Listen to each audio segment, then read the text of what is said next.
voyez entier ce qui reste. Alors, il nous reste les fondations.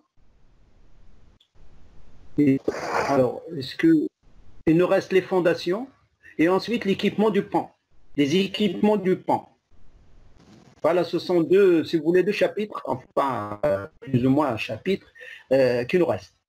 Parce qu'on a vu les types de pan, on a vu le tablier, on a vu les appuis, les cuillers, les piles. Ouais. Il nous reste la fondation, des appuis soit cuillers ou soit piles. Il nous reste l'équipement. Alors l'équipement, tout de suite, si vous me permettez, je vais vous faire passer ça en revue, une idée claire sur ce qui reste au niveau de... Alors, vous voyez la diapo? Est-ce que vous voyez la diapo là? Oui. Alors là, les fondations. Les fondations, ça veut dire c'est le dimensionnement, prédimensionnement de la semelle. La semelle, bon, le gros béton, les pieux et tout ça, ça dépend du type de sol. Ça, c'est la géotechnique qui va définir le fond. C'est clair? Est-ce que c'est clair comme ça? On va faire passer ça très rapidement et vous allez voir et je reviens le projet. Est-ce que c'est bon? Ça marche?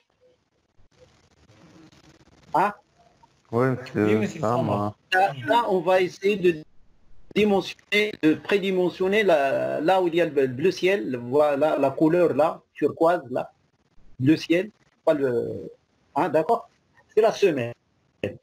Donc, soit la semelle va être posée directement sur les pieux, soit il va être posé sur un béton de propreté, un gros béton ou bien un remplissage, etc. Bien. Alors là, je passe directement vers le prédimensionnement d'une semelle.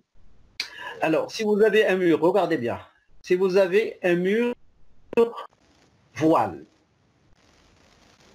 alors si vous avez un mur voile, à ce moment-là, soit vous allez faire une nervure, là, vous voyez le bleu ciel, là, une nervure, soit vous ne faites pas de nervure si vous avez le voile qui a une épaisseur assez large, donc il va faire la répartition des charges vers la semelle sans aucun problème. Bien, alors, si jamais vous avez des poteaux ou des colonnes, soit des trucs rectangulaires, là, des fils rectangulaires, soit des circulaires. C'est clair? Alors là, ce que j'ai donné, j'ai essayé de résumer un petit tableau pour vous donner des épaisseurs. La première des choses, c'est ce qu'on appelle l'espacement entre les colonnes. CE, ça c'est l'espacement entre les colonnes. Il y a disons le HN. Le HN, c'est la hauteur de la nervure. Ça s'appelle une nervure. La semelle, c'est ce que vous voyez à couleur grise en bas. La semelle. Couleur grise. C'est la semelle. La semelle, il a une dimension, regardez bien, il a une longueur LS, c'est la longueur de la semelle, une hauteur HS, une épaisseur verticale là, HS, et une largeur B, grand B, majuscule. C'est ça la largeur de... Alors, si vous regardez la semelle, oui. C'est le rôle de la nervure, le rôle de la nervure, c'est de ne pas créer des points de poinçonnement des colonnes directement sur la semelle. Il faut attirer toutes ces charges-là au niveau du nervure. Nervure, c'est un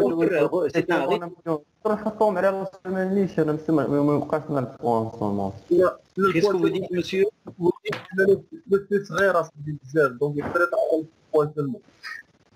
شناهي لا سوميل امسيو نقدروا نحطوهم على لا سوميل نيشان امسيو وهذيك لا نيرفور امسيو ياك شي غابيطون وهذيك il permet la bonne répartition ديال لي شارج.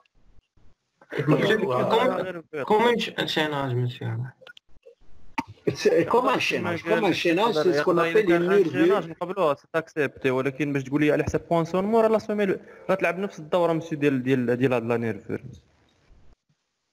وما كون كانت عندنا لا سوميل اللي هي ما عندهاش واحد لي بيسي لا مسيو كانت اش اس ديالها صغيره نقدروا نقولوا نديروا هاد لا نيرفور. هاد لا نيرفور نقدروا نقولوا شيناج ولكن ماشي على حساب بوانسونمون. لا الله يخليك شوف الله يخليك.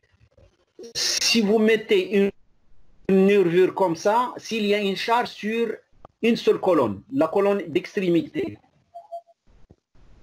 regardez bien, monsieur. S'il y a charge sur la colonne d'extrémité. Alors, s'il n'y a pas la nervure, la charge il va être transmise directement vers la semelle. Ah, voilà. Vous avez compris, monsieur? Oui, oui, c'est bien. Si vous mettez la nervure, la partie extrême à l'extérieur, c'est-à-dire de l'autre côté ici, de l'autre côté, il va comme au moins récupérer une partie de la charge. Donc c'est la charge qui va être répartie sur l'ensemble de la semelle. Est-ce que vous avez compris? Oui, c'est bien, c'est bien. Pourquoi on fait cette répartition? C'est pour éviter le poinçonnement. Oui. C'est quoi en fait le poinçonnement? Ça veut dire que vous allez venir d'un seul côté, à un seul point et vous allez descendre à les charges. Parce qu'attention, les charges disons, les charges transmises par les colonnes, elles sont énormes. Le poids du tablier, hein. Si vous faites par exemple 3 colonnes, ça veut dire c'est le 1/3 de votre poids qui va être déchargé sur chaque colonne. Donc, il y a la répartition des charges, et lorsqu'on dit répartition des charges, c'est pour même la semelle elle-même. Pourquoi faire une semelle alors qu'on peut venir avec des colonnes et les poser directement sur le sol? Le poil seulement dire les fûts, le son. Vous n'allez pas avoir une position sous votre colonne là, et qui est inférieure à la contrainte admissible du sol. Alors, c'est pour cela qu'on fait une semelle. Et si on fait une semelle, et attention ici, ce ne sont pas des semelles, des petites semelles. Ce sont des grandes semelles. Des grandes semelles. C'est une semelle là, il a une longueur, il a une largeur, il a une épaisseur. Regardez bien, l'épaisseur minimale de la semelle d'épaisseur, elle est 60 cm. Alors imaginez 60 cm. C'est déjà le poids de la semelle. Ensuite, la largeur plutôt, il faut qu'il soit supérieur ou égal à 1,5 m. La largeur. Et la longueur, il faut qu'il soit, regardez bien, là, N c'est le nombre de colonnes. Vous allez prendre le nombre de colonnes et puis vous allez retrancher, regardez bien, retrancher 0,2 et vous multipliez par l'anthrax, le E. Il va vous donner la longueur de votre semelle. Donc, une fois vous avez décidé de mettre un nombre de colonnes, vous devez chercher l'anthrax, le E, parce que votre tablier, vous allez poser tout ça sous votre tablier. Donc vous avez un tablier et ensuite le point de contact du tablier avec le ou bien le soulier, il va vous définir la largeur de contact. Et après cette largeur-là, c'est le nombre de colonnes que vous allez faire. Monsieur, c'est le nombre de colonnes. N, non, le petit n, nombre de colonnes. D'accord? Le E, c'est l'anthrax. Ça veut dire, si jamais vous avez 5 colonnes, enfin, je dirais, bon, mettons 3 colonnes. Si jamais vous avez 3 colonnes, et vous avez une largeur ici de votre tablier qui va être en contact, je dis bien en contact avec avec le chevêtre, parce que le chevêtre c'est une autre poutre supérieure. C'est une autre poutre supérieure, le chevêtre. Le chevêtre, c'est une poutre que vous allez mettre ici et sur laquelle vous allez poser votre tablier. Bon, si jamais c'est un chevêtre qui fait 9 mètres, je dis n'importe quoi, 9 mètres par exemple. Alors regardez, 9 mètres. Donc imaginez que vous avez les axes extrêmes ici.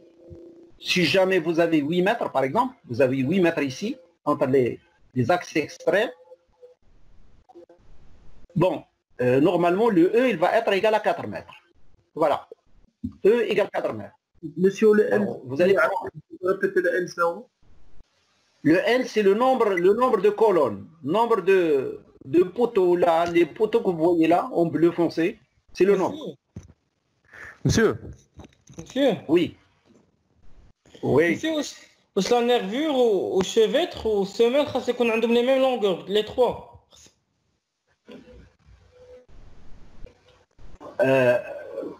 La longueur. Regardez bien. La langue, vous parlez de la longueur. La longueur, oui, monsieur. Alors, دابا le chevet, سمير النيرفور خصهم يكونوا ايغو.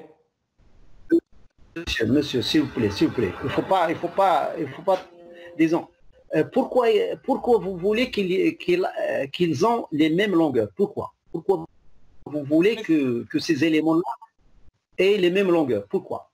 باش تكون لا ريبارتيسيون دي شارج تكون في واحد لا سيرفاس اللي كبيره، داكشي علاش كنحاول ما يمكن لا نيرفور تكون عندها الميم لونغور كو égal.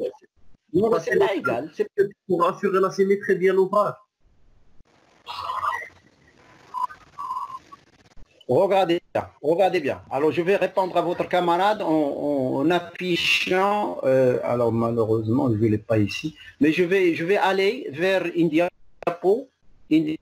On va regarder un peu les types d'appui et on va en parler. Alors là, j'irai vers le... Voilà.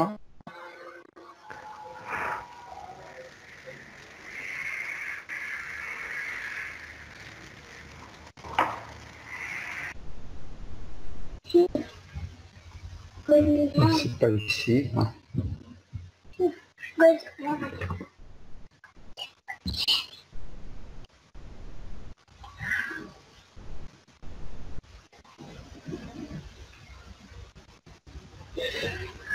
Bon, là où il y a les appuis,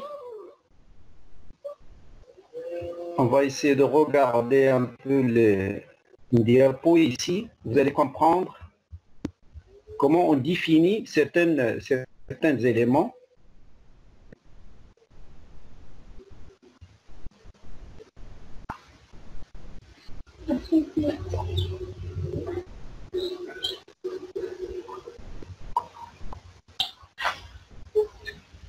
Voilà, donc regardez bien.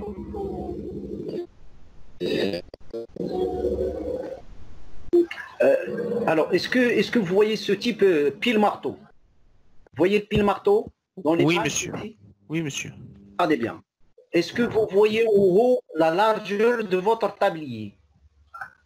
Hein? Oui, Ouais. monsieur. Alors, vous n'allez pas me dire que... Là, regardez bien. Là, c'est un mur voile qui remonte avec ce qu'on appelle les abous, bec, hein, pointu, et pointu de l'autre côté. Donc, alors là, est-ce que vous allez faire une nervure pour au niveau de la semelle? Non, monsieur. Pas la peine.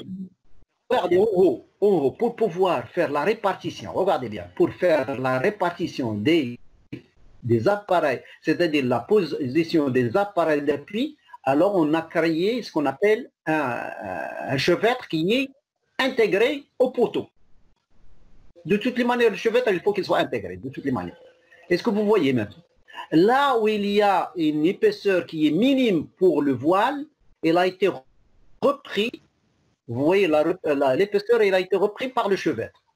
Et là où nous avons la même épaisseur, donc le voile, il continue à monter vers le haut. Est-ce que vous voyez au milieu? Est-ce que vous voyez un peu les choses? Non? Non? Oui, monsieur. Bien, alors je passerai à d'autres, comme ça. Bien, regardez ici. Ce sont des piles. Alors, ce que vous voyez, alors ce sont des voiles, hein, des voiles qui remontent. Et là, c'est un pile marteau. Est-ce que le chevêtre a la même longueur que la semelle? Non, monsieur, là. Hein? Non, regardez, là c'est la largeur. Simplement c'est la largeur. Là, كيفاش غادي monsieur ما غاديش نعرفوا c'est la longueur. Dis-moi, c'est la longueur. C'est la longueur. La longueur, monsieur. C'est la longueur. C'est la longueur. Alors, est-ce qu'il aura la même longueur? Là, monsieur. Non. Non. Là, j'ai une semelle, regardez bien. En bas, j'ai une semelle avec une inclinaison. Regardez bien, ça c'est comme c'est la semelle qui est inclinée. Tout ce Semelle vous voyez tronconique. trapezoïdal, c'est C'est pas conique, c'est trapézoïdal. Ça veut dire comme... لا بس دابا حيت نقولوا ترونكونيك في الباتيمون داك علاش قال لك هو Lorsque vous dites tronconique, ça veut dire c'est circulaire. Lorsque vous dites tronconique, c'est circulaire. Là, ce n'est pas circulaire, c'est rectangulaire. Alors, comme une pyramide. Hein, une pyramide, tronc-pyramide. Ça veut dire comme pyramide qui est coupée au milieu. D'accord? Ça, c'est pour la répartition des charges vers ces semelles. De toutes les manières, il n'y aura pas de nervure. Là, on n'aura pas besoin de nervure parce que j'ai un voile. Mais le voile, lorsqu'il remonte, il faut qu'il aille récupérer les positions des appareils d'appui du tablier. Donc, qu'est-ce qu'il va? C'est un chevêtre qui va être plus en porte-à-faux. Ça veut dire porte-à-faux console. Regardez l'autre. Le suivant, là, c'est un chevêtre qui va être comme une poutre avec une partie au milieu et une partie console. Mais ma semelle-là, regardez la semelle-là. La semelle, c'est quelque chose qui va remonter avec la longueur qui est inférieure à celle du chevêtre. Voilà, j'aimerais bien vous expliquer ça. Parce que la longueur du chevêtre n'est pas forcément la longueur de la semelle. Ça, vous devez le comprendre. Il n'est pas forcément. Le chevêtre, il est fait de telle manière de faire la transmission des charges. Et surtout, il va disons, servir pour la pose des appareils d'appui. Et ensuite, c'est la répartition vers le fût des piles et des culées pour faire descendre là le bas. Bon, alors là, j'irai vers... Alors, regardez là, un autre pile caisson. Alors, pile caisson là. Regardez la semelle en bas. Vous voyez la semelle? Est-ce que vous voyez la semelle? Oui, monsieur. Oui. Alors, la semelle est proportionnelle disons, au voile qui remonte. Ça veut dire, si vous avez des voiles, disons, des largeurs et des longueurs, des épaisseurs, vous allez mettre votre semelle en bas en conséquence. De toutes les manières, vous devez toujours laisser une petite partie entre le voile et la fin de votre semelle.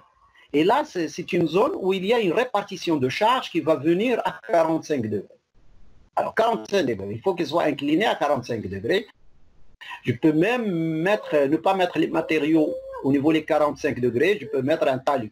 Mais ce n'est pas la peine. Vous allez faire votre semelle en bon uniforme comme parallépipédique. Bien, lorsqu'il s'agit de colonne, là, regardez là, vous voyez un chevêtre, comment, hein, ce qu'on appelle une pile profilée. On mettra ça au niveau des rivières, hein, parce que vous voyez là, les formes comme elle est torsadée, elle remonte comme ça. Bien, alors, j'ai un autre... alors, vous voyez là? Est-ce que vous voyez? Vous voyez ce... Alors, regardez bien. Vous avez, disons, des voiles, mais des voiles qui sont espacés. Ça veut dire que ce sont des voiles qui ne sont pas continus. Alors, vous avez le droit de mettre disons, une nervure. Vous voyez la nervure, là? Vous avez le droit. Pourquoi? Simplement pour éviter que toute la charge va venir vers un endroit bien précis au niveau de la semelle. Il faut qu'il soit réparti sur disons, la longueur de la semelle. Les colonnes, là, c'est obligatoire. Là, c'est obligatoire parce que la répartition doit se faire de telle manière, disons, d'une manière, disons, répartie sur la semelle. Bon, là, regardez, là, j'ai une pile d'une forme un peu esthétique, avec des gorges, comme ça, vous voyez les gorges, et puis c'est esthétique, et ensuite, il y a là, c'est une semelle ou c'est une nervure, hein. Regardez bien. Je ne peux pas vous dire, s'il s'agit d'un très bon sol, on peut faire une semelle, comme on peut faire une nervure, comme ça, mais attention ici, il supporte des véhicules, la pile. Est-ce que vous avez compris? Ouais, il n'a pas un sens de répartition de charge, il pourra avoir un sens uniquement comme si vous voulez une protection. Il faut faire la différence. La protection, ce n'est pas la répartition de charge. Ça veut dire que vous allez faire votre calcul de répartition de charge sans protection, mais vous allez venir par la suite protéger avec du béton comme ça. Et si jamais il y a un choc, le véhicule il va buter contre, comme un trottoir là, que vous voyez, là, une bordure de trottoir. Comme une bordure de trottoir qui va essayer d'éviter que le choc soit transmis directement vers la pipe. Là, regardez. Là, bon, là c'est une explication. Hein, regardez bien, là c'est une explication. Lorsque j'ai mis la semelle, ça veut dire, regardez, la semelle se peut qu'elle soit longue ou petite, ça dépend des répartitions des charges. Monsieur. Oui, monsieur. Les ponts, monsieur, je me le béton باش كنخدمو monsieur, ماشي B25. Non, là. Le béton, c'est un béton qui est dur. Hein. Ciment 50, déjà, c'est pige 50, vous travaillez, mais un dosage qui est bien fait, une formulation, une étude de formulation. De toutes les manières, c'est le 45e PA ou la entre 40 et 45 NPF, résistance à 28 jours, nominal à 28 jours. Ouais. Ça veut dire que c'est un béton qui arrive. Et ça dépend, monsieur, de l'utilisation. Si vous me dites au niveau d'une poutre qui est soumise à une flexion, compression, etc., au niveau d'un poteau, mais si vous me dites au niveau d'un béton de propreté, est-ce que vous allez utiliser ce béton? Non. Ce grand béton. Bien sûr. De propreté, c'est... Voilà. C'est d'un remplissage d'un trottoir, par exemple. Ce n'est pas le même béton que vous allez utiliser. Mais pour tout ce qui est structure porteuse, vous devez mettre un très bon béton. Et une bonne vérification, bien sûr, un bon coulage, mise en œuvre, et puis l'arrosage, etc. pour éviter toutes les fissurations, que ce soit thermique, dû à la chaleur, hein, que ce soit hydrique, dû à l'évaporation, etc. Donc tout ça, vous devez le faire. Bon, je close disons, et puis je reviens là au niveau des semelles. Là, je vous donne. Alors regardez là, vous avez des formules. Alors, ce sont des formules qui vont vous donner un prédimensionnement. Et une fois que vous avez prédimensionné ça, vous allez faire des calculs par la suite, de votre ferraillage, etc. Est-ce que c'est clair? C'est bon? Alors, de toutes les manières, je vais vous envoyer déjà au niveau de ces diapos-là que j'explique. Alors après, là, bon, c'est... Alors, regardez bien, les équipements d'un pont, parce que ce sont des choses que nous avons pas, disons, vues. À part la date de transition, on n'a pas vu ce que je suis en train d'expliquer. Ça fait partie de l'équipement du pont. Alors, il y a la chape d'étanchéité. Alors, la chape d'étanchéité, et puis il y a la chaussée, le trottoir, la corniche, les vacuations des eaux, et les perrets, ce qu'on appelle perrets maçonnés, et puis les dispositifs de retenue, joints transversaux liés, les appareils d'appui et la dalle de transition. Alors tout ça fait partie de l'équipement du pont. Donc j'ai essayé de passer ça en revue, c'est-à-dire je ne fais que lire la liste, et simplement je vais vous donner une petite définition par équipement. Alors, regardez bien, la chape d'étanchéité, vous voyez là, est-ce que vous voyez? Oui, monsieur. Alors, la chape, une fois que vous avez fini votre dalle, la dalle ça veut dire l'ourdi de votre tablier, vous devez venir essayer de répandre ce qu'on appelle une étanchéité. Alors, l'étanchéité, elle est construite avec plusieurs couches. Hein. Il y a des couches que vous voyez les détails en bas ici. Je ne vais pas trop détailler les choses. Simplement, ce sont des bitumes avec des feutres craft, hein, des papiers craft, on appelle ça papier craft. Donc, vous devez faire, disons, vous allez chauffer et ensuite vous allez étaler là. Et après, vous allez faire un sablage. Alors, vous le faites en deux couches et ensuite, vous faites un sablage. Mais auparavant, vous faites une imprégnation. Vous vous rappelez l'imprégnation dont on a parlé au niveau de la chaussée? L'imprégnation, c'est pour étanchifier la couche de base. Il n'y a pas de couche de base, il y a une dalle. Donc vous faites une étanchéité comme ça. Et ensuite vous mettez... Alors comme l'étanchéité que les gens faisaient au niveau des toits, des maisons, c'est-à-dire des terrasses de maisons, mais on ne les fait pas de cette... Parce que là, c'est une étanchéité qui va recevoir des sollicitations, des charges. C'est-à-dire c'est quelque chose, une étanchéité qui est lourde.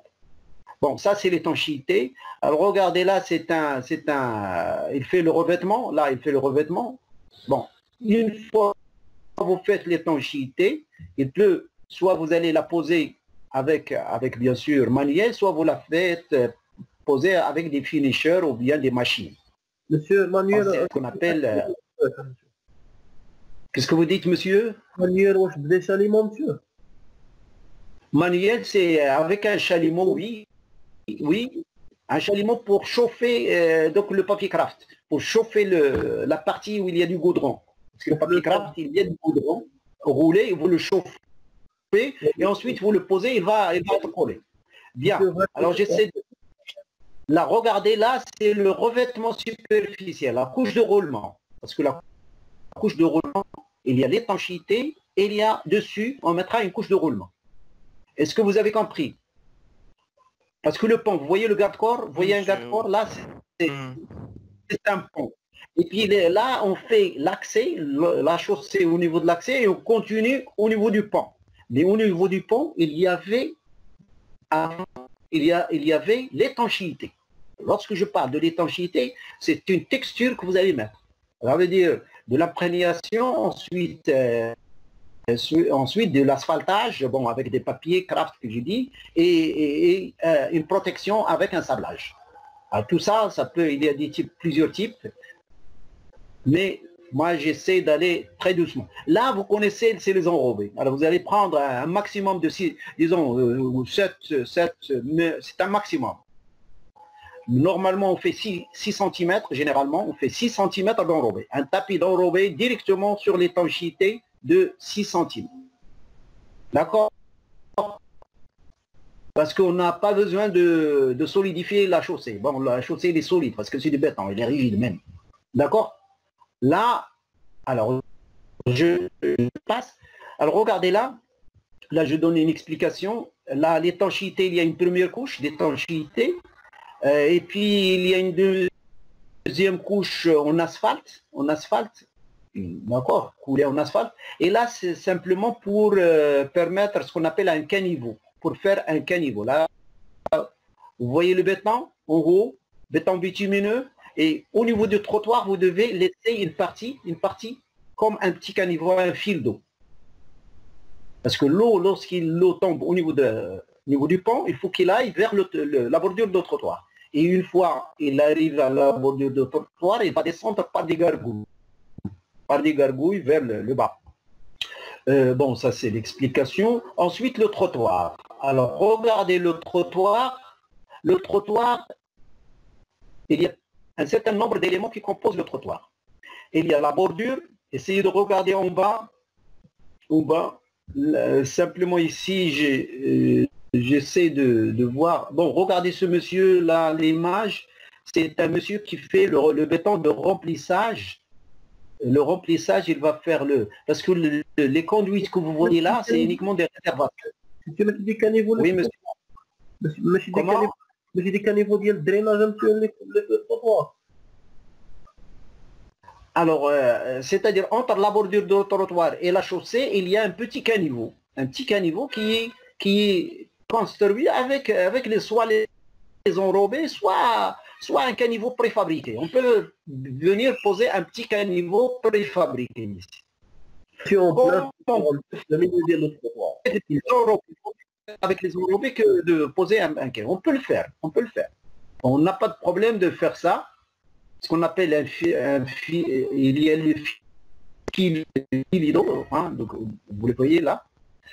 Bon, c'est-à-dire vous devez faire un système qui permet, si jamais l'eau arrive au niveau de la chaussée vers la bordure, il faut qu'il trouve un lieu d'écoulement. Un lieu d'écoulement, mais il va couler, l'eau va couler jusqu'à ce qu'il va trouver comme des gargouilles. Alors, ce sont des gargouilles. Vraiment, ce sont des gargouilles. Ce sont des petits regards où il y a, disons, un petit système, bien sûr, d'évacuation d'eau. Et puis ensuite, vous avez des tuyaux PVC qui descendent en bas. Ça, très rapide. Bien. Alors, regardez, au niveau du trottoir, là, il y a une partie. Vous voyez le trottoir en bas, il y a des trous, des rangs. Alors, les rangs là, on peut faire 2, 3, 4, 5, ça dépend de la largeur. Ce sont des réservations. Et d'ailleurs, vous le voyez dans là, réservation. D'accord? Alors, réservation, pourquoi? Si jamais vous allez venir par la suite et vous voulez faire passer une conduite d'eau potable, par exemple, vous allez l'enfiler à l'intérieur de la réservation. L'électricité, fibre optique. Alors voilà, il y a les câbles électriques, la fibre optique, la télécommunication, et ensuite tout ce qui est tuyau d'eau. Monsieur, d'accord? Oui. Si vous voulez passer, monsieur, un fil électrique ou l'eau potable, est-ce qu'il faut une autorisation, monsieur?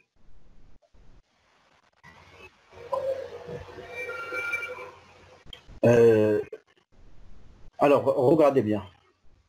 Vous êtes qui maintenant? Monsieur Ayou Bouisson. Si vous êtes la commune, par exemple, vous êtes la commune et le pont vous appartient à la commune. La commune ne peut pas donner une autorisation à sa propre entité. C'est-à-dire, on ne donne pas d'autorisation à soi-même. Vous avez compris, monsieur? Maintenant, si vous êtes un particulier et vous voulez passer par un pont, alors, regardez bien. Vous voulez traverser un pont. Vous êtes, par exemple, un autre organisme. C'est le pont ne vous appartient pas. Est-ce que vous avez compris, monsieur? Si le pont ne vous appartient pas, vous devez demander l'autorisation. Et au niveau de la route, regardez bien, au niveau de la route, le pont fait partie de la route. Et les gens qui vont venir avec de la conduite, ils longent la route. Donc, de toutes les manières, ils ont déjà acquis une autorisation. Est-ce que vous avez compris? Pour longer la route. Que sinon, il faut aller sortir à l'extérieur. Il ne faut pas passer au niveau de l'emprise. Est-ce que vous avez compris, monsieur? Vous devez avoir une autorisation qui ne vous appartient pas.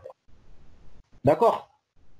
Voilà, donc regardez là, on va essayer d'aller rapidement. Bon, alors, tout ce qui est garde-corps, là, ce sont des types de garde-corps. Là, vous les voyez, là, vous les connaissez de toutes les manières.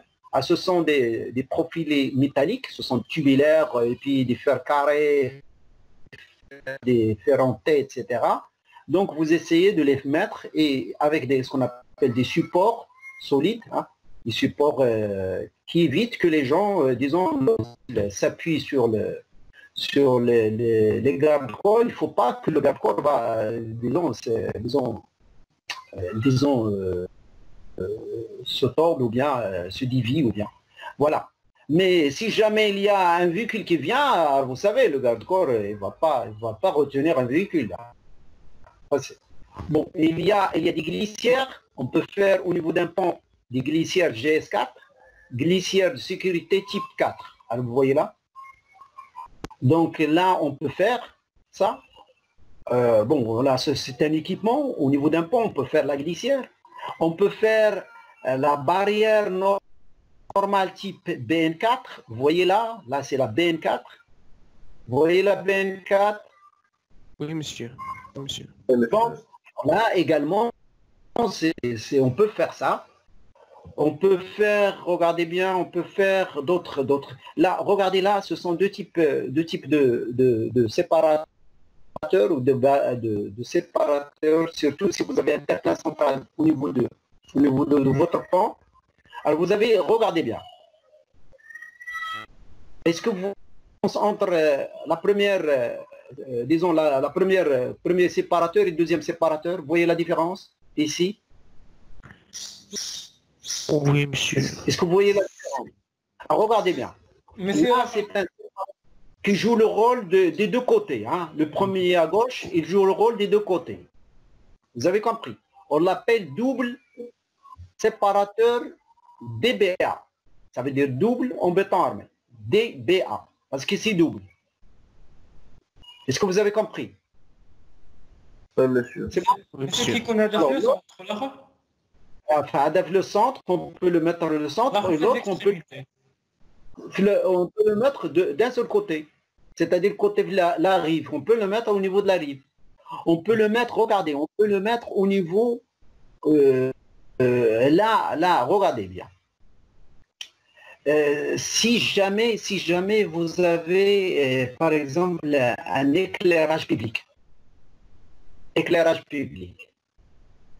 et vous voulez que les gens, il faut que les pilotes, disons les candélabres soient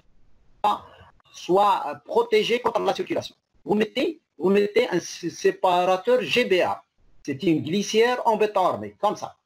Et d'ailleurs, si vous regardez au niveau de l'autoroute urbaine de Casablanca, lorsque vous arrivez au niveau des PS, à sa supérieure, vous êtes en bas, vous voyez des barrières comme ça, en béton armé. Ça s'appelle une GDA, glissière en béton armé. Parce que ça, c'est lourd et quand même, ça peut retenir les véhicules de ne pas aller toucher disons, les appuis. Bon, je passerai, il y a d'autres types de... Alors, joint de chaussée. Vous voyez là. Alors, c'est quelque chose qui se fixe, ça, déjà. Alors là, si vous voyez les éléments béton, là, on voit la boue du tablier, ça veut dire les poutres. On voit en bas le bossage des appareils d'appui, en bas, le sommier, vous le voyez, le mur garde-grève, vous le voyez qui monte. Entre le mur garde-grève et la limite la boue du tablier, il y a un vide. Vous voyez le vide là? Alors, c'est ce vide-là qu'on va cacher en haut. Ça veut dire qu'on va venir, si vous regardez le dessin, là, le dessin en bas, à gauche, en bas, vous voyez, c'est un système de vissage, des vis, que vous mettez des vis là. L'un, vous le mettez au niveau du mur garde-grève, l'autre, vous le mettez au niveau de votre tablier. Alors, ce vis-là, et puis regardez. Comment? Qu'est-ce que vous dites? Monsieur, le joint de dilatation. C'est le joint de chaussée, on l'appelle joint de chaussée. Il va travailler pour la dilatation et ensuite pour le mouvement du. Et en même temps, il va vous protéger ce joint-là pour que les matériaux ne tombent pas. Par exemple, la pousse, disons le sable, les graviers, les chiffons, etc. Il ne faut pas qu'ils tombent ici. Voilà. Ça, c'est le joint de chaussée. Là, c'est également, il y a des manières de faire le joint de chaussée. Alors, le joint de chaussée, là, vous voyez comment on peut le fixer. Hein. Il y a en creuse, et puis on fait... Ah, c'est quelque chose comme un soufflet. Regardez bien, un soufflet, il sort, il revient. Bon, ça, ce sont des détails. Alors, j'essaie de passer là. Il y a les détails. Pour vous montrer quels sont les équipements. Là, regardez les joints de chaussée, on les met. Et le joint de chaussée, il faut qu'il continue, disons, bon, au niveau de la chaussée, mais regardez, au niveau du trottoir, on mettra uniquement un joint. On mettra un joint, pas un joint de chaussée. On mettra uniquement un joint. Parce que lorsqu'il circule là, s'il y a un mouvement, c'est le joint qui va répondre et on va le remplir avec du flame coat. Flame coat, c'est un asphalte qui peut travailler, c'est-à-dire s'allonger et se presser comme du caoutchouc. Hein. Pas du caoutchouc, c'est de l'asphalte, c'est ce qu'on appelle du flame coat. Un joint. Bon, là, c'est une barrière également. Regardez, une barrière avec une glissière. On peut le mettre les deux, une glissière et ensuite une barrière après. Là, qu'est-ce que je dirais? Alors, regardez là. Bon, ce sont les types de barrières. Regardez là, ce sont les types de barrières. Bon, j'essaie de... C'est bon, vous voyez les types de barrières? On peut les combiner.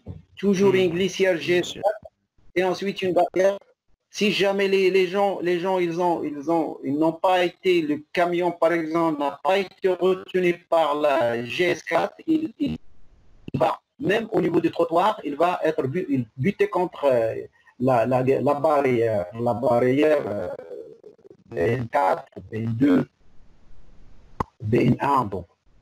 Là, c'est la même chose, toujours c'est la même chose, alors j'essaierai d'aller rapidement. Les corniches. Alors, regardez bien au niveau de l'image, les deux images. Est-ce que vous voyez l'image, la photo en bas et la photo Oui, verticale? monsieur. Vous les voyez? Bien Alors, sûr. la partie qui est, regardez bien, sous le garde-corps, la partie sous le garde-corps qui va donner l'esthétique de la silhouette longitudinale de votre pont. Ah, vous voyez des motifs? Vous voyez les motifs qu'on dessine au niveau des... Est-ce que vous les voyez? Non? Oui, Oui, monsieur. Oui, monsieur. Correct. Alors, regardez, ces motifs-là, regardez, on fait ce qu'on appelle les corniches en préfabriqué. Regardez. Alors, ils sont inversés ici au niveau de la préfabrication avec des aciers d'attente, c'est en attente.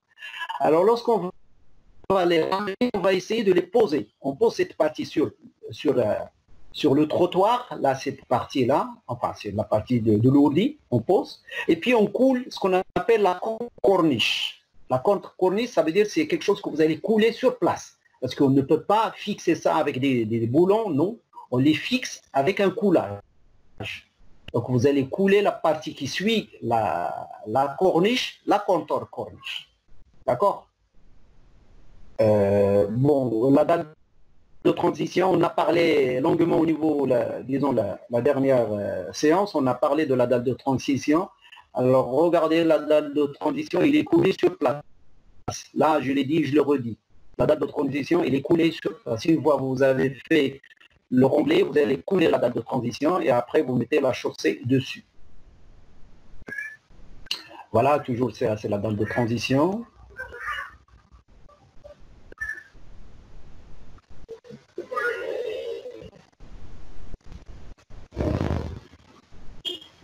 Bon, alors, ça c'est un peu... Est-ce que vous voyez le ferraillage et puis le bougonnage? Alors, Oui, vous voyez monsieur. le bougeon là qu'on met un bougeon. Alors comme si la fête du mouton, hein, vous achetez des bougons comme ça, non? Oui, oui. Hein? Oui. Ah, voilà. Ah, les gens qui mangent de la viande. Hein. Oui, bien sûr, monsieur. Alors, vous achetez, là, ce sont des bougons. Alors, ce sont des aciers, alors des bougons FI20. Hein. FI20, ça veut dire diamètre 20 mm. D'accord? 20 mm de diamètre, ça veut dire 2 cm. Et puis, vous allez l'ancrer dans le courbeau et ensuite, vous allez laisser en attente jusqu'à ce que vous allez couler la dalle de transition. Mais regardez ce qui est au noir. Alors, le noir, là, c'est quoi? Pareil d'appui, monsieur. Alors, le noir, c'est quoi, monsieur? Polystyrène. Pareil d'appui. Polystyrène. Alors, polystyrène expansé. Là, c'est un joint. C'est un joint que vous mettez, d'accord? C'est des polystyrènes que vous allez mettre entre le mur garde-grève, le courbeau, la partie, disons, basse. Mais attention, vous devez couler déjà c'est au niveau du coulage, vous allez mettre ça. Et lorsque vous coulez, vous aurez, comme ça, vous n'aurez pas un contact franc. Un contact franc avec le, disons, le mur garde-grève et le courbeau. Il n'y aura pas de contact. Il y a déjà un encastrement. Bon, un encastrement, il n'est pas parfait. Ce n'est pas un encastrement total, disons, parfait. Là, il peut bouger. Hein, il peut bouger. Même s'il bouge, il ne faut pas qu'il touche le mur garde-grève et il ne touche pas la tête du courbeau là. Voilà. Bon, ce sont des choses que... Alors, je reviens ici au niveau du trottoir pour vous montrer. Alors, il y a la corniche. C'est la partie que vous voyez qui descend là et qui donne une vue esthétique de votre pont. Au niveau de la corniche, on installe le garde-corps et après la partie qui sort, c'est le contre-corniche. C'est la partie contre-corniche et l'ensemble c'est achevé comme ça. Et après vous voyez ce qu'on appelle un béton maigre que vous mettez, c'est un béton de remplissage. Oui. Sur le corniche, elle est qu'un déroulé garde-corps. Ah oui, oui. Oui, sur la corniche. Au niveau, regardez bien, ça dépend comment vous avez fait votre corniche. Parce que si vous avez fait une corniche qui n'est qu'il n'y a pas d'espace, vous allez mettre sur la corniche. Si vous avez fait une corniche qui est largement suffisante, parce qu'il vous faut ici une cinquantaine de centimètres, hein. À peu près 50 centimètres. Si vous avez un espace là, vous allez creuser, ou parfois au niveau de la corniche, on peut mettre ce qu'on appelle des réservations, des boîtes à scellement. Des boîtes à scellement, ça veut dire des trous qu'on ne coule pas. Et lorsqu'on vient, là, on va mettre les barres ou bien les tiges les tuyaux, bien les profilés de notre... et puis, on va faire un scellement, ce qu'on appelle des pâtes à scellement. D'accord? Et là, vous voyez, bon, là, sur le trottoir, voilà, ça, c'est un exemple, et encore, vous voyez un peu les choses. Donc, je pense, alors il reste un peu le gargouille. Alors regardez là, l'évacuation des eaux. Alors vous voyez au niveau de la bordure de trottoir, et il y a un petit regard, c'est petit, hein. Comme les regards qu'on trouve parfois au niveau des logements, certains Oui, logements, monsieur. on trouve des regards. C'est ça. Et puis, Oui, regardez ça, siphon. incliné, et il va rejoindre une canalisation pour aller descendre. Soit on fait des chutes, soit on fait une descente, carrément. Alors, je vais vous montrer les types de chutes et les types de descente. Alors, regardez là. Là, vous voyez, c'est un pendal. Et vous voyez là, vous voyez l'appui, là, la pile, comment elle est. C'est une pile sous forme de marteau, hein, pile marteau. Et regardez un tuyau qui vient au niveau de la bordure de trottoir, il récupère l'eau et ensuite il descend, et au milieu il descend vers le bas. Est-ce que vous voyez là? Vous voyez cette chute là? Oui, monsieur. Oui. On peut avoir ça, comme on peut avoir, regardez là, au niveau d'une culée, l'image juste à côté, implantation gargouille. Alors, on descend et puis on sort vers, regardez bien, le talus. Je ne sais pas si vous voyez le talus, un petit mot, disons, le talus là, Oui, avec de la oui. pierre émaçonnée. La pierre émaçonnée, c'est une couverture que vous mettez en pierre, en autobloquant, peu importe, l'essentiel, en béton carrément, on peut projeter du béton. Et puis c'est la gargouille, disons, c'est le tuyau qui vient déverser l'eau sur le talus. D'accord? Oui, monsieur. Bon, alors là, si vous voulez, c'est l'implantation, vous voyez, on creuse, disons, au niveau. Et puis on mettra le tuyau en PVC, et après on pose ces éléments-là.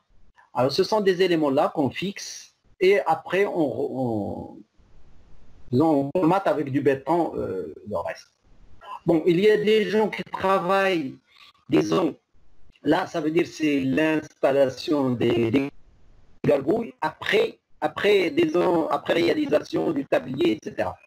Mais il y a des gens qui mettent des réservations. Au niveau de tablier, ils mettent des réservations. Ils n'ont pas besoin de creuser. Ils n'ont pas besoin de creuser comme ça, que vous voyez. Là, moi, j'appelle ça, c'est un travail qui n'est pas bien agencé avec le travail. Normalement, il faut mettre des réservations au niveau de votre tablier, et après, on installe le reste. Alors, qu'est-ce que j'ai à vous montrer encore? Pardon. Voilà. Alors, il reste les appareils d'appui. Alors, c'est quoi en fait les appareils d'appui? Ce sont des éléments que vous voyez ici, au niveau de... Alors, ce sont des néoprènes, élastomères frettés, des appareils à peau. Alors, il y a plusieurs types d'appareils d'appui. Alors, quel est le rôle d'appareil d'appui? C'est d'aller transmettre les charges du tablier vers le chauffeur. Vers les feux. Oui, monsieur? Transmettre pour les dire- charges de tablier vers les Exactement. feux. Les colonnes. Exactement. Et essayez d'avoir une certaine flexibilité parce qu'il ne faut pas qu'il y a ce qu'on appelle un choc. Il ne faut pas qu'il y ait un choc. Hein. Et il y a une certaine résistance. Alors généralement au niveau des appareils d'appui qu'on emploie, c'est du néoprène. Alors néoprène, ça veut dire c'est du frettage. C'est du caoutchouc que vous allez chauffer à une très grande température et vous allez mettre dedans, noyer dedans des plaques d'acier. Et comme ça, c'est un ferraillage du caoutchouc. Vous allez ferrailler votre caoutchouc. C'est ça ce qu'on appelle des élastomères frettés. Bon, il y a un système de calcul. Hein. On peut calculer les appareils, on peut faire des vérifications. Là, ce n'est pas l'objet de notre cours. C'est l'objet d'un cours de dimensionnement. Là, il faut mettre des dimensions pour votre appareil, et ensuite, les appareils d'appui, et ensuite, vous allez vérifier certaines conditions. Il y a des vérifications au glissement, vérification, disons, à la distorsion, vérification au cisaillement, etc. Tout ça, vous devez les vérifier. Bien, là,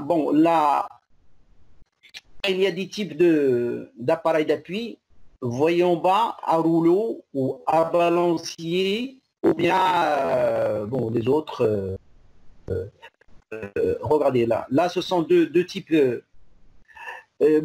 Parce que les appareils d'appui, au départ, ils ont commencé par des appareils d'appui en béton.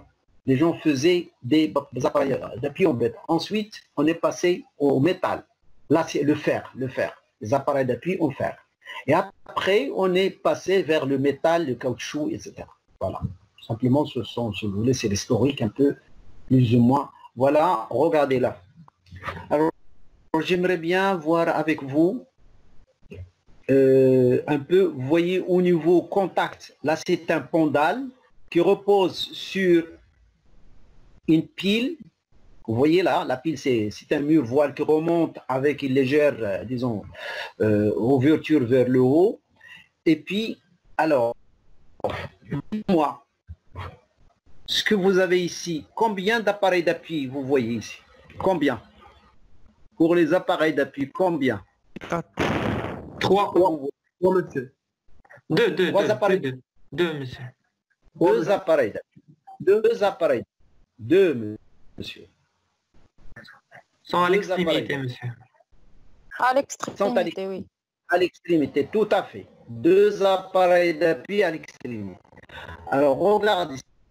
Si vous voyez l'appareil d'appui, alors regardez, toujours, chaque appareil d'appui, il est muni d'un bossage inférieur et d'un bossage supérieur. Alors, vous voyez, ce sont comme des plaques que vous mettez fortement ferraillées en béton, mais fortement ferraillées, que vous mettez en haut et en bas de votre appareil d'appui. Alors, ces bossages-là, ils permettent de répartir les charges. C'est la répartition des charges. Vous avez compris? Est-ce que vous avez compris? Oui, monsieur. Bien. Oui, monsieur. Alors, ce que vous voyez ici au milieu, vous voyez au milieu là, qu'est-ce que vous voyez? Alors là, à votre avis, il sert à quoi? À votre avis? La stabilité le tablier, monsieur. Tablier par rapport à quoi? Par rapport à monsieur l'appui. L'appui, dans quel sens? Le sens monsieur horizontal.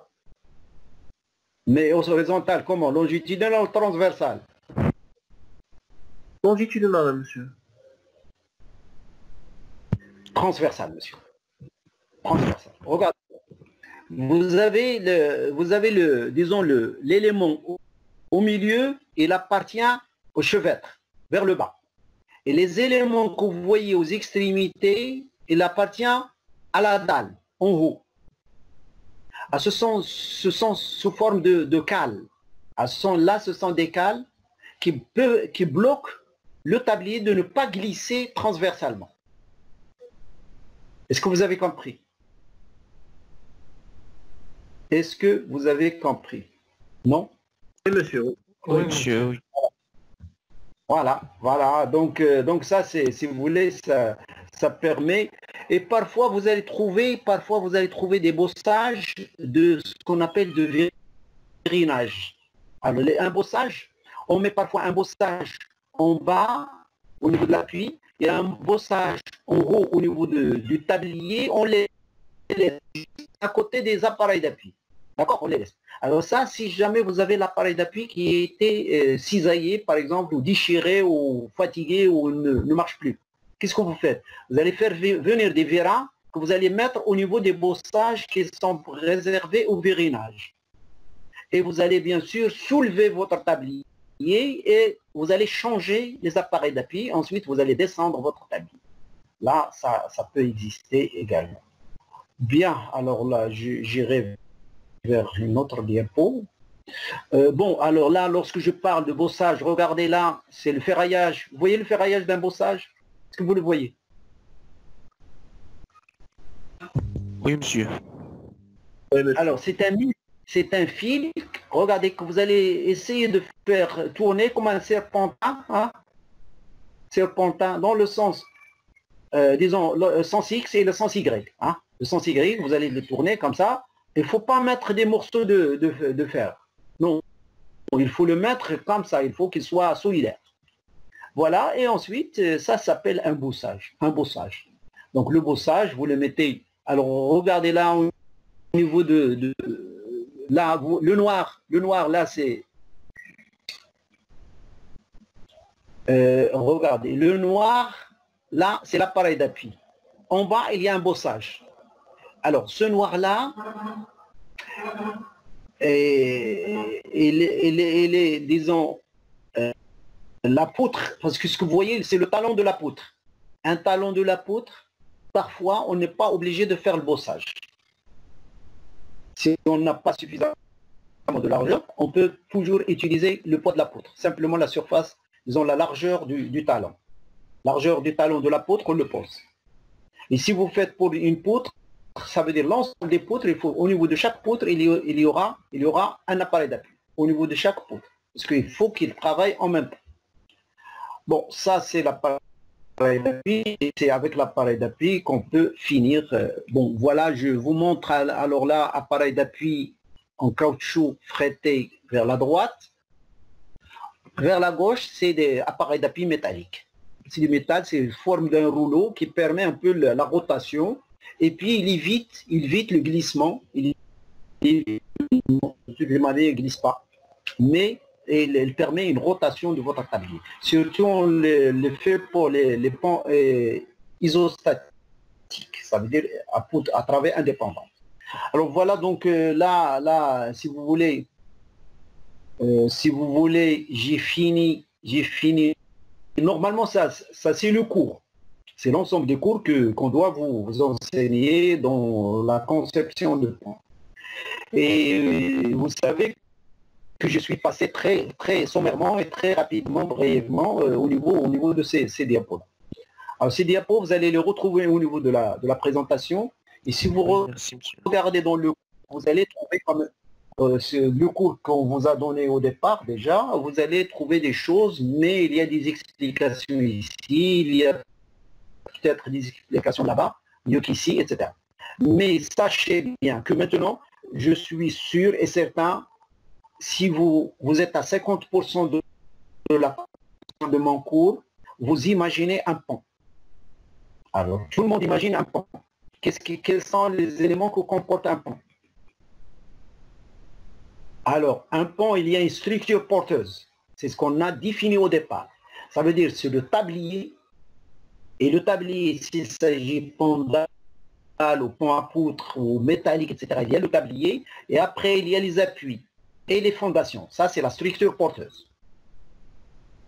Ensuite, on revient à l'équipement. L'équipement, c'est ce que j'ai défini au niveau trottoir. Voilà, étanchéité, et puis trottoir, tous les éléments, appareil, dalle de transition, etc. Tout ça, c'est joint de chaussée, etc. Ça, ce sont, si vous voulez, les équipements. Parce qu'on doit l'équiper, parce que ce ne sont pas des choses qui vont résister, qui vont à la structure. Si jamais vous faites un pont, vous ne faites pas de joint de chaussée, il n'y aura jamais de problème. Il n'y aura jamais de problème. Ah, les grands œuvres les secondes. Ah, exactement. Mais chacun, il a disons, son rôle. Alors vous allez me dire, par exemple, gargouille, je laisse l'eau sur mon pont et ensuite il va s'évaporer ou bien il va ruisseler vers le point bas. Non, monsieur. Les gens, lorsqu'ils roulent, il ne faut pas qu'il y ait de la flotte au niveau de la chaussée. Il ne faut pas qu'il y ait une lame d'eau. Lorsque les gens... Parce que si jamais vous faites un freinage où il y a une lame d'eau, votre véhicule ne freinera jamais.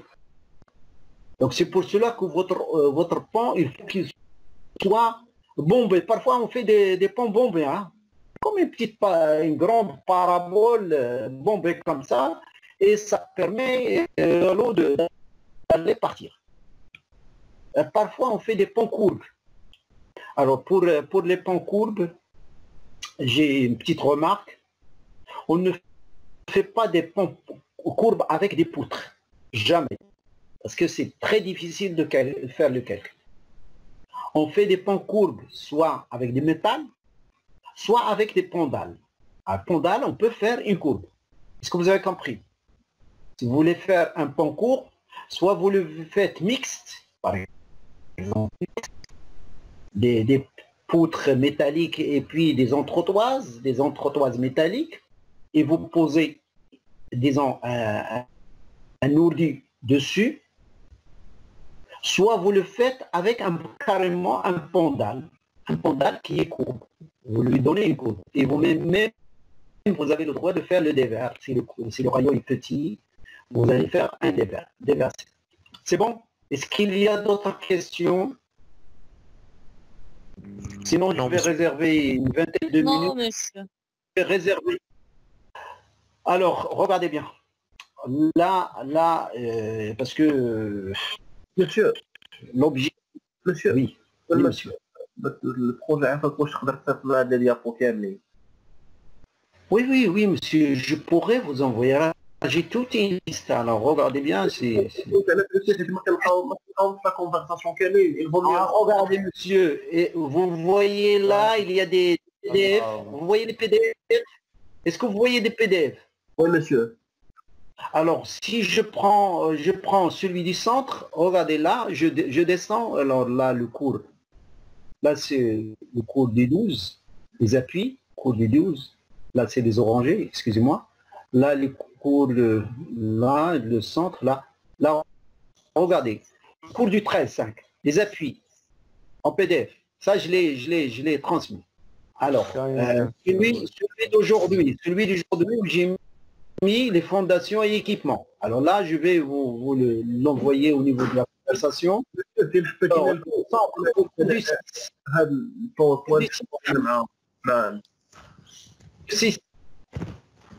Alors, le centre, toujours, le génie civil, le centre, les orangers, le cours du 20 mai. Vous voyez, le cours du 20 mai. Tout ça, ce sont des cours que j'ai envoyés au niveau de la conversation. D'accord? S'il vous plaît, une question. Allez-y, monsieur. Monsieur, déjà on a un pont. وبغينا نديرو des modifications. Monsieur, واش نقدروا نزيدوا في la hauteur libre ديال le pont? On peut la modifier. Oui, bien sûr, monsieur, bien sûr. C'est possible. Alors, regardez bien. Oui, c'est possible. À titre d'exemple, ADM, ils veulent surélever le gabarit de l'autoroute Casablanca. Oui. Ils vont travailler sur 5 PS. Ça veut dire, ce sont des PS pour lesquels il y a des surchargements c'est-à-dire qui n'arrivent pas à passer sous les ponts. D'accord? Alors, c'est un marché qui est lancé. Bon, disons, il y a une entreprise qui va venir pour faire la surélévation. Ce qu'on appelle surélévation du tablier, surélévation de la hauteur c'est le gabarit, on voudrait rajouter. Ils veulent rajouter 70 cm. Alors, qu'est-ce qu'ils vont faire? Ils vont faire un système de vérinage. Ça veut dire qu'ils vont venir, ils vont arrêter déjà la circulation au niveau du pont, dessus, d'accord? Il ne faut pas que les gens circulent, il faut qu'ils coupent la circulation. Et ensuite, ils vont mettre les vérins à côté des appareils d'appui. À côté des appareils d'appui. Parfois, s'il n'y a pas d'endroit, ils vont construire des bossages, parce que absolument, il faut qu'il y ait des bossages si vous faites le vérinage. Sinon, vous allez percer ou bien vous allez poinçonner le béton de votre, d'accord, de votre soumier ou bien chevêtre. Bien, et ensuite, ils vont soulever, à un moment donné, ils vont mettre des cales. Vous connaissez les cales? Non? Oui, Des cales. monsieur. Ils mettent des cales. Alors, les cales, si vous voyez quelqu'un qui voudrait changer les pneus d'une voiture, qu'est-ce qu'il fait? Il fait Fait monter la voiture. de la Fait voiture. monter la Et voiture. il place quoi? Ce qu'on appelle des tréteaux, bien des cales. Il Pour place des cales. surmonter avec la Cric, oui. Simplement, il place les cales. Pourquoi? C'est une sécurité pour que si jamais il y a un problème au niveau de vérin, il ne faut pas que votre pont tombe. Est-ce que vous avez Est-ce que vous avez compris? Exactement au niveau de celui de vulcanisateur, c'est celui qui fait les pneus, qui change les pneus. Il faut qu'il positionne des petits éléments qui sont solides, des métalliques, et les pose, et comme ça, il enlève le cric, il enlève le vérin. Et il change les 4 pneus, il peut les changer carrément, pas de problème. Et après, il vient, il essaie de mettre le vérin surélevé et enlever les cales. Chaque fois, il enlève les cales. Voilà. Alors là, ils vont mettre des cales parce que on ne sait pas, parce que le vérin, lui, il travaille électrique, soit hydraulique, soit, je ne sais pas, parfois, il y a des choses qui peuvent arriver. Et donc, on fait la construction de notre... alors, soit on va mettre des bossages, des bossages, ça veut dire ce sont des petits blocs qu'on mettra sous les appareils d'appui, et après on mettra les appareils d'appui, on fait descendre le pont. Alors ça, c'est possible. Alors maintenant, si jamais il y a un élargissement de votre pont,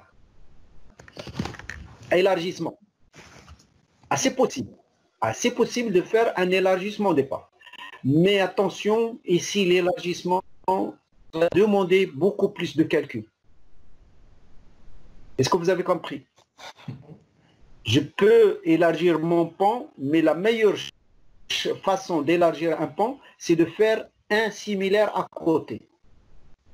Au lieu que ce soit une chaussée bidirectionnelle, vous la faites en chaussée unidirectionnelle. Ça veut dire 2 voies aller, 2 voies retour. C'est le même pont que vous allez mettre à côté. Ça, c'est le meilleur élargissement. Maintenant, si vous voulez venir au niveau d'un pont pour rajouter une voie, alors là, c'est un peu difficile. Pourquoi? Parce que est-ce que vous allez utiliser la même fondation, le même appui? Alors le calcul n'a pas été fait comme ça. Vous devez réfléchir à une autre fondation, autre appui pour retenir ce que vous avez élargi.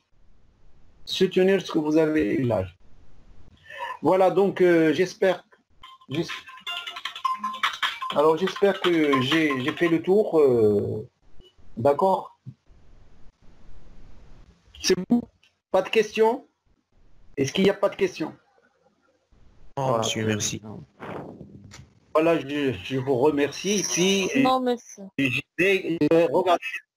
Ah. Alors, maintenant, alors ce cours-là, je vais vous le poser. Bon. Monsieur, on peut parler à les projets. Exactement ce que je vais dire. Alors, est-ce que tout le monde a réalisé, regardez, est-ce que tout le monde a réalisé AutoCAD? Regardez, au niveau de AutoCAD, est-ce que tout le monde a réalisé ça? Il a ouvert AutoCAD. Vous voyez AutoCAD ici? Oui. Qu'est-ce qu'il y a? Oui, monsieur. Ce sont des profils. Plusieurs profils. Tout le monde a ça. Ce sont des profils. 25 profils. Ça, c'est une première des choses. Disons, une première chose, il faut avoir votre numéro de profil. Alors, il ne faut pas numéro de profil avec numéro de groupe. Est-ce que vous avez compris? Ne confondez pas le numéro de profil avec le numéro de groupe. Ouais. Alors, vous irez vers votre classe. Bon, mais...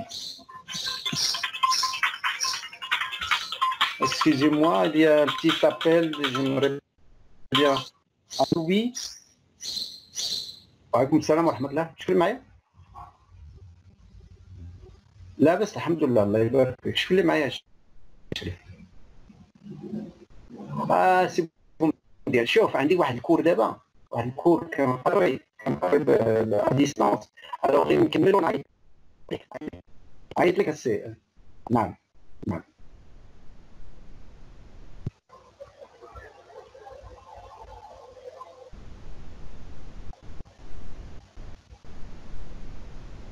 خليني غير ندير ونعيط لك الله يرضى عليك بارك الله.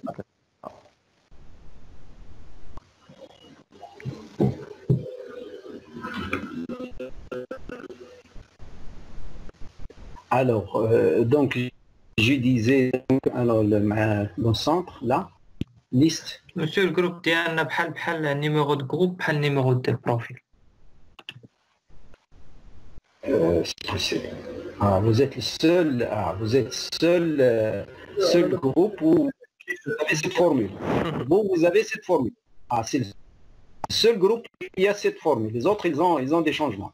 L'essentiel, c'est bon. Alors, déjà, un petit changement au niveau de Souhail Iman.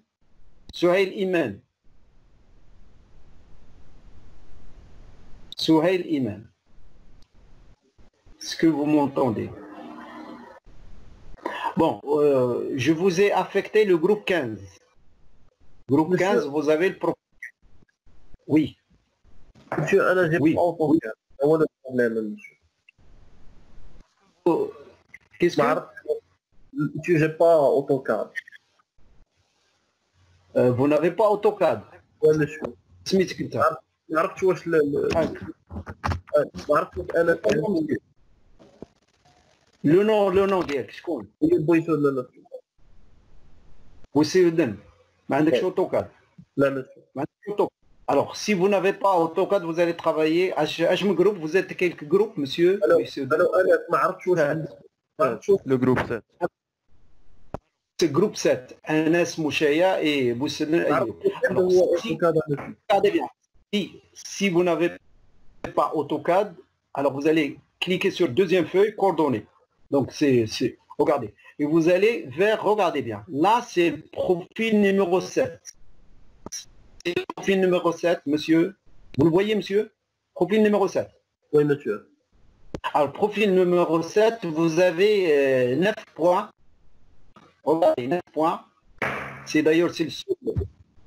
Aller où il y a 9 points, de toutes les manières, parce qu'un point, il a été supprimé à cause de l'alignement d'un segment avec l'autre. Mais c'est le même principe. Alors, là, 9 points. Regardez, monsieur Bouisselden, vous avez les X et les Z. Oui.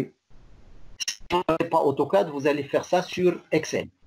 Et j'espère que votre binôme aura l'AutoCAD et il va le faire, lui, sur AutoCAD et vous essayez de comparer un peu ce que vous trouvez les deux. Et comme ça, vous avez même à exposer les deux manières. Est-ce que vous avez compris? Ok, monsieur. Alors, c'est bon, ça marche? Ça marche, monsieur. Oui, monsieur. Ça marche, très bien. Merci. Alors, on va essayer Là, j'ai des noms, j'ai des groupes. Alors, la troisième colonne, c'est le numéro de profil. Je vous ai montré les profils. Ensuite, je vous donne une pente du lit des rivières. C'est la pente, disons, la pente de la rivière. Ce n'est pas la pente que vous voyez ici, c'est la pente qui est devant vous. Là, c'est la rivière, comment l'écoulement se fait au niveau du pont. Là, c'est la pente, je le donne au niveau d'Excel. D'accord? La pente. Après, je vous donne la nature du pont. Si vous regardez dans le cours, vous allez trouver ce qu'on appelle le coefficient de rugosité K. Pour trouver la valeur de K, exactement. Oui. Avec fond résident, avec fond végétation, avec fond mouvant. Alors, fond mouvant, le cas, donc il est très très petite. Ensuite, végétation, résistant, ça veut dire le cas il est plus grand. Voilà. Normalement, vous allez regarder au niveau de mon esprit clair le tableau de rugosité. Et ensuite, le QC, ça c'est un débit que je vous donne. Moi, je vous donne le QC. Et c'est à vous de chercher le PHE de ce QC que je vous donne. Là. Quelle est la hauteur de votre PHE de QC? C'est bon? Alors là, Oui, ce sont les données que vous allez tirer de ça. Regardez bien. Alors, je vais venir au niveau d'un exercice qu'on a déjà fait au niveau de... Alors là je vais oh, bien sûr. Alors, vous vous rappelez de cet exercice-là? Oui, monsieur, oui. Ouais. Vous vous rappelez de cet exercice? Alors, Oui, c'est monsieur. exactement ce que je vous ai dit. monsieur. Ah oui, voilà. Et vous avez uniquement 10 points pour le profil 7, ils auront la même chose ici, 9 points. Mais ce n'est pas la même chose qu'ici, ce n'est pas la même configuration.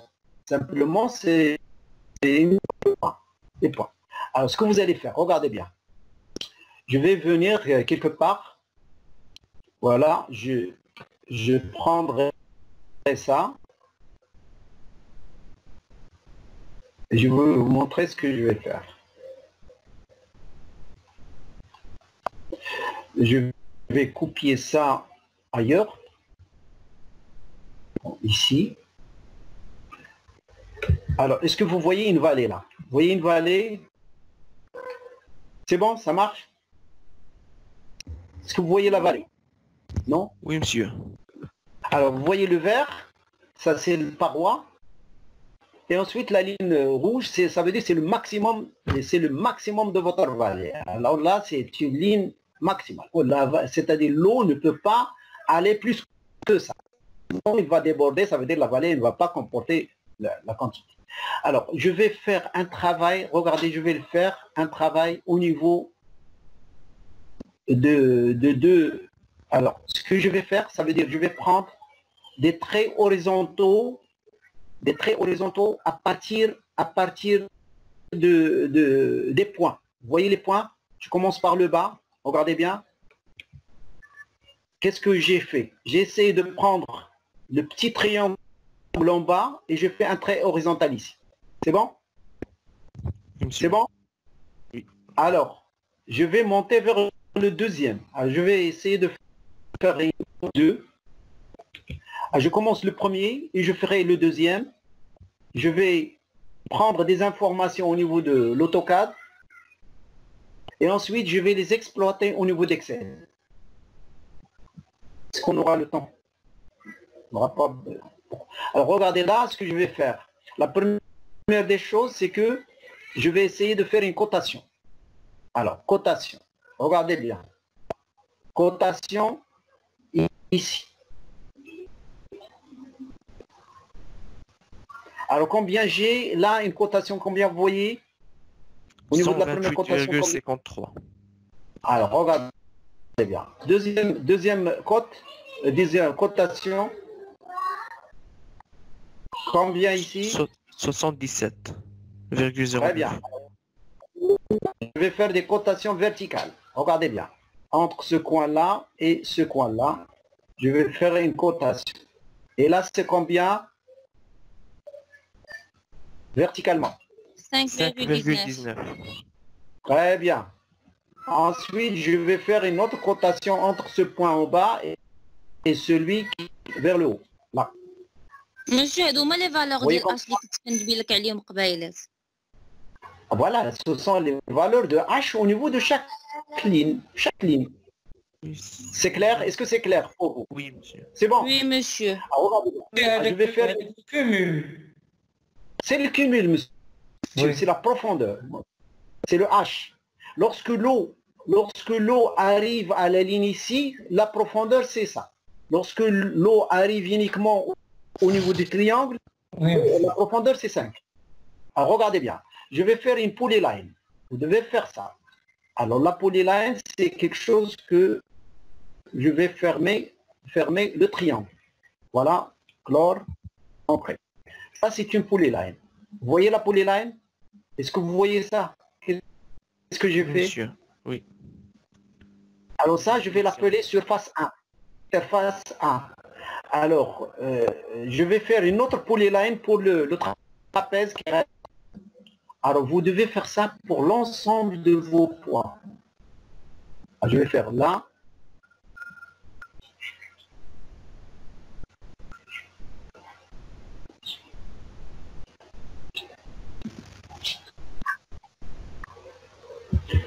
Voilà, clore. Regardez là. Là, est-ce que vous voyez là? Vous voyez deuxième Oui. surface. La deuxième. Ah, c'est bon? Est-ce que c'est bon? C'est bon, monsieur, oui. Regardez bien. Je vais commencer par la première surface. SA. Première surface. C'est-à-dire le petit triangle. Alors, je vais faire... Regardez, vous allez sélectionner la polyline et vous écrivez au niveau de l'entrée de commande, là, vous mettez liste. Ça, on l'a déjà parlé de ça. Et puis, regardez, qu'est-ce que vous voyez? Vous voyez l'air et le périmètre. L'air et périmètre. Vous voyez ça?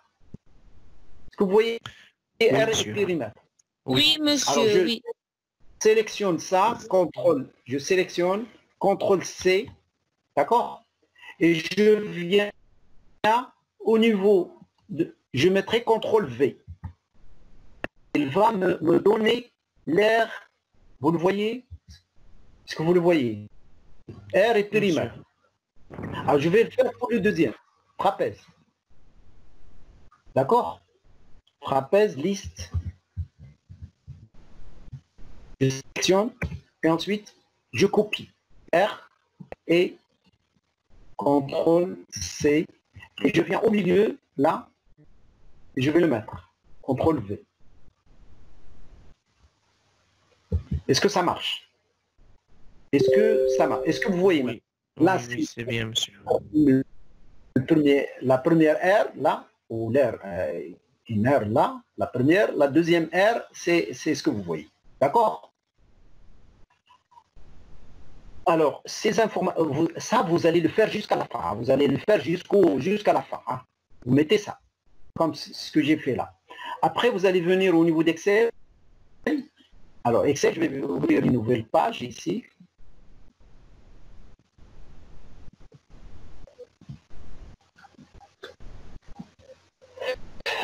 Et je vais tracer un tableau. Alors, regardez, un tableau, je vais le tracer. Normalement, c'est un tableau qui doit comporter un certain nombre d'informations.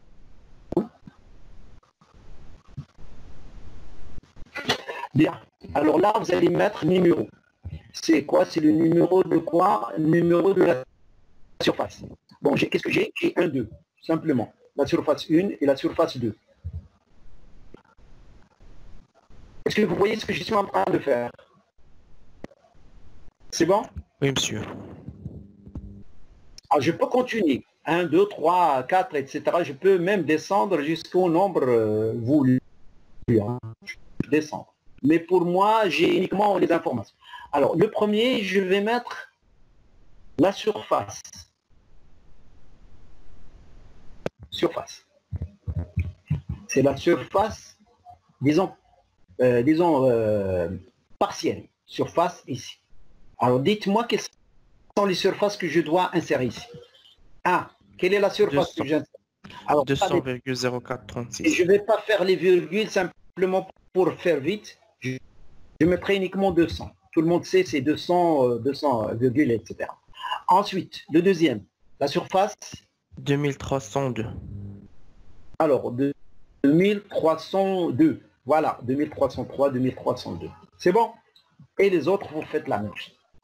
Périmètre, là. J'écris périmètre. 157. Alors, le périmètre, le premier, 157. 157. Le deuxième, périmètre, 276. 276. Alors, tout le monde est d'accord avec moi. Ensuite, je vais faire le H. Regardez bien la hauteur, là. Les profondeurs, H. Alors, pour le premier H, c'est combien? Voilà, c'est combien pour le premier H? 5,19. 5,19. 7,59. C'est bon? C'est bon? Alors, je mettrai ça. 5,19. 5,19. Et 27. 27,59. Par exemple. Bon. C'est bon? Alors, si jamais vous avez ces informations, vous n'êtes plus obligé d'aller voir l'AutoCAD. Sauf si vous voulez dessiner votre plan, etc. Alors, je vais disons, fermer AutoCAD. Et puis, je viens ici pour faire mes calculs. Alors, qu'est-ce que je cherche ici? Regardez bien. Alors, là, je vais essayer d'introduire certaines colonnes, là. Bon, la première colonne, je vais mettre le périmètre, disons le SM, surface mouillée. Deuxième, je vais mettre PM, périmètre mouillé.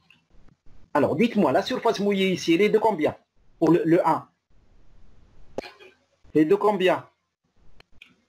200. 200. Vous mettez égal et vous cliquez sur 200. Il va vous mettre 200. Et l'autre surface, c'est égal à combien? C'est la même. Non, c'est la même? Non, c'est 200 plus, monsieur. 200 plus 200. Exactement. C'est un cumul. Égal. Regardez bien. Vous mettez égal et vous cliquez sur 200 ici en haut et vous rajoutez ce qui est as. Vous rajoutez ça. C'est 9. Ouais. Voilà. Voilà ça.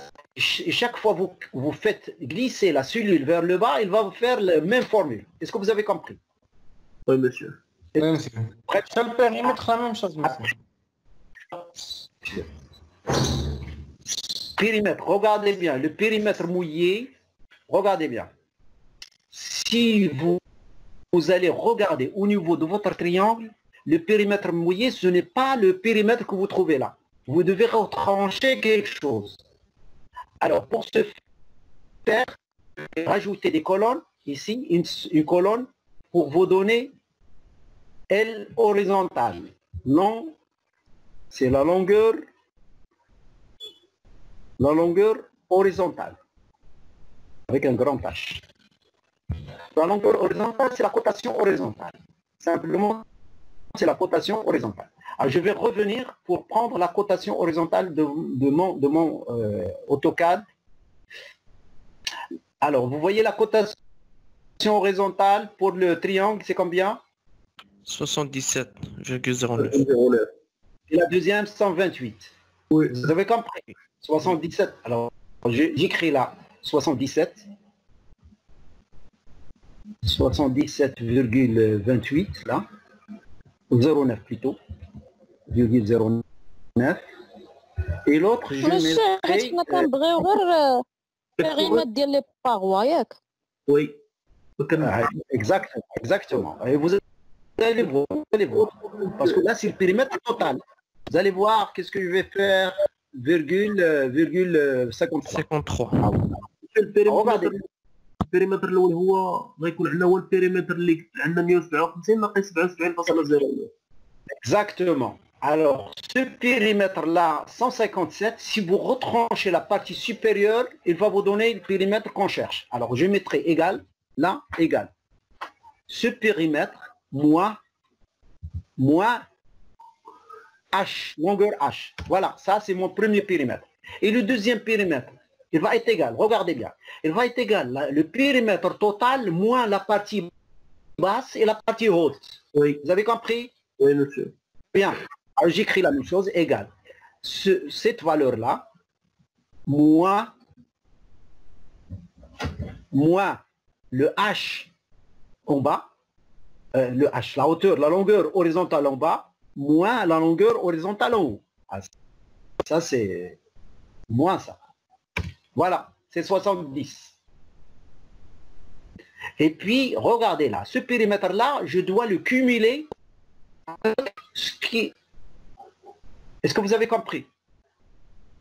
Non? Oui, monsieur. Je peux le cumuler avec ce qui est avant. Alors, je mettrai là, je clique sur celui qui est avant, d'accord? Et puis, j'ajoute ce que j'ai fait là.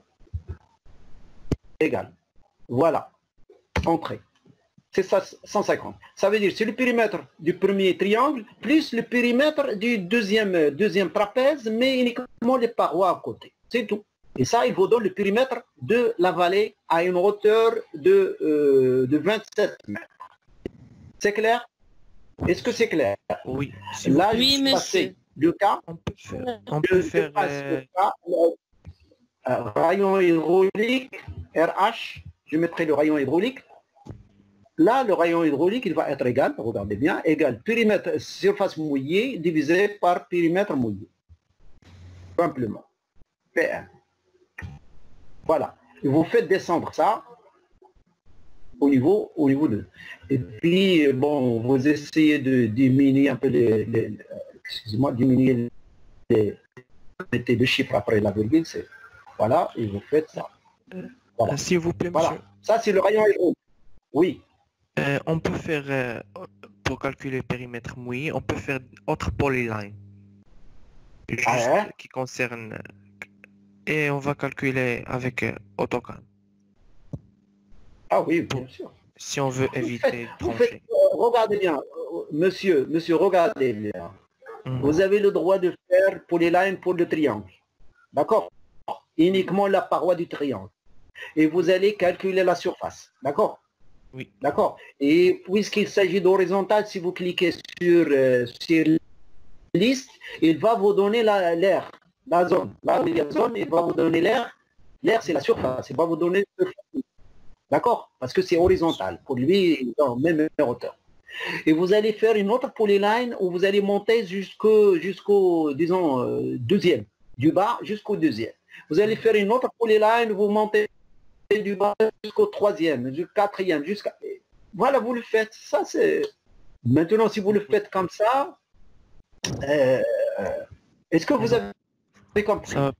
Oui, monsieur, D'accord. merci. On va perdre. Alors, rayon hydraulique. Alors là, je vais mettre le cas. Là, le cas, c'est donné au niveau de...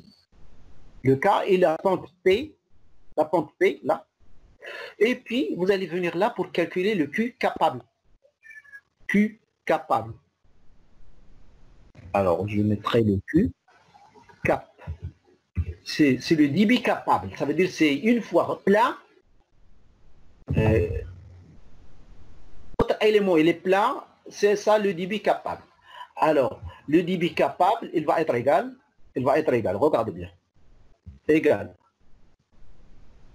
Ou surface mouillée. K déjà. Je multiplie par K. Fois la surface mouillée, ça c'est la formule de Manning, hein, fois la surface mouillée, fois le rayon hydraulique, fois RH, à la puissance, mettez à la puissance, fois la racine carrée de la pente, la puissance 2 tiers ou la puissance 3 demi, hein, 2 tiers ou 3 demi. Bon, l'essentiel, vous essayez de regarder, bon, et vous allez faire le entrée là, et va vous donner là. Est-ce que vous avez compris? Est-ce que j'ai compris? Oui, merci. Vous allez descendre vers le bas. Alors, une fois vous avez, regardez bien, je vais venir là. Regardez bien, parce que ça c'est important. Vous allez venir, vous allez copier le H là. Vous le mettez en bas. Et vous allez copier le débit capable. Débit capable. Ça veut dire à chaque hauteur, il vous donne un débit. C'est bon? À chaque hauteur, il va vous donner un débit. Est-ce que c'est clair? Oui, monsieur. À chaque hauteur. Et ensuite, vous allez sélectionner ces deux colonnes-là et vous allez faire un diagramme par Excel et il va vous donner la courbe de tarage. Alors, je vais revenir vers un dossier, un fichier Excel. Là où je fais ça.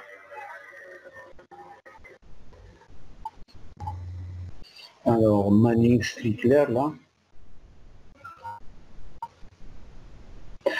Alors, regardez là. Est-ce que vous voyez au niveau de... Vous voyez là? Est-ce que vous voyez ça? Oui, monsieur. Oui.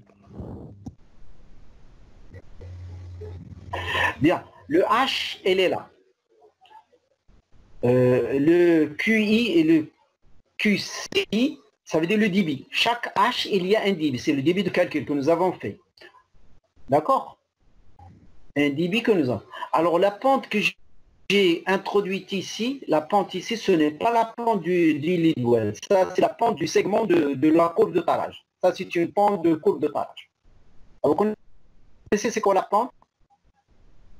La pente de la courbe de tarage, c'est delta H, les delta H ici, les profondeurs delta H, divisé par les delta QCI. Est-ce que vous avez compris? La pente. Oui, monsieur. Non, c'est l'inverse. C'est l'inverse, monsieur. Delta Q sur delta H. Tangent. Différence de I divisée par la différence de hauteur. Exactement. Différence de I divisée par la différence de hauteur. C'est ce que j'ai fait là, la pente. Alors, et puis, regardez bien. Alors là, j'ai essayé de faire des formules, simplement pour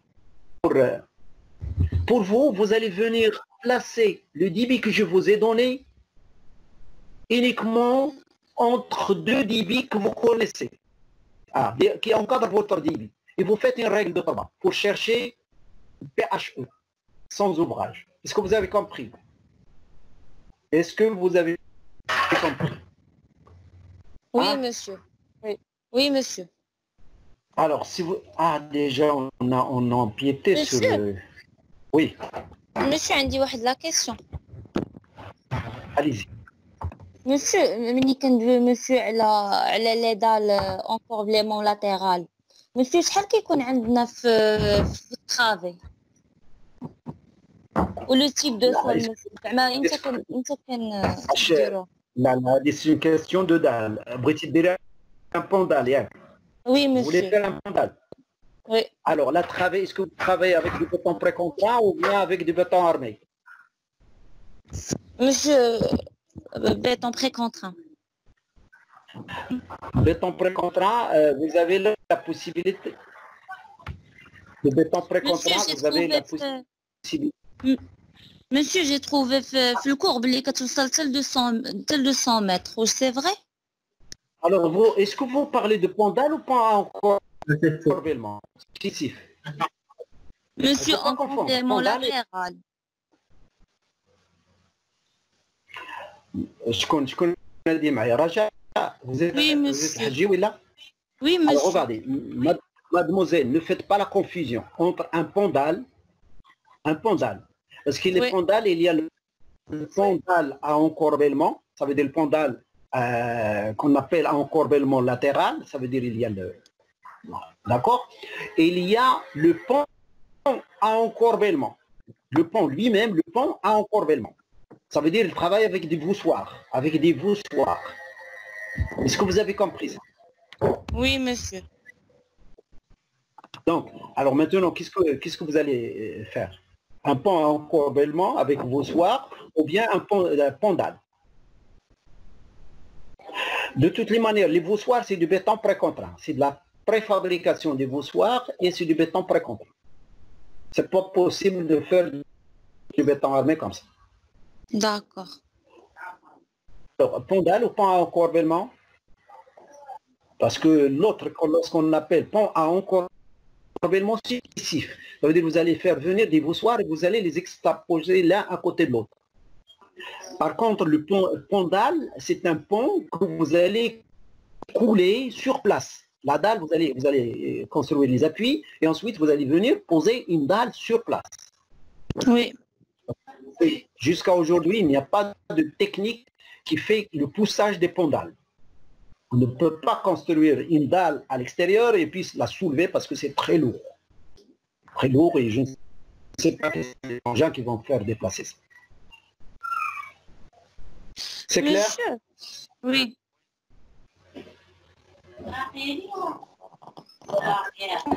Merci, monsieur.